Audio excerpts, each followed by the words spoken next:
గారు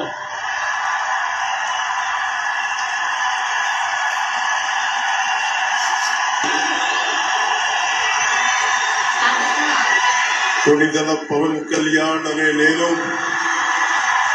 శాసనం ద్వారా నిర్మితమైన భారత రాజ్యాంగం పట్ల నిజమైన విశ్వాసం విధేయత చూపుతానని, భారతదేశ సార్వభౌమాధికారాన్ని సమగ్రతని కాపాడుతానని,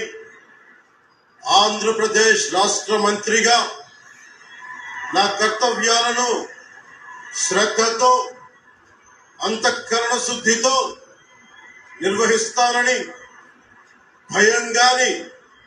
పక్షపాతం గాని రాగద్వేషాలు గాని లేకుండా రాజ్యాంగాన్ని అనుసరించి ప్రజలందరికీ న్యాయం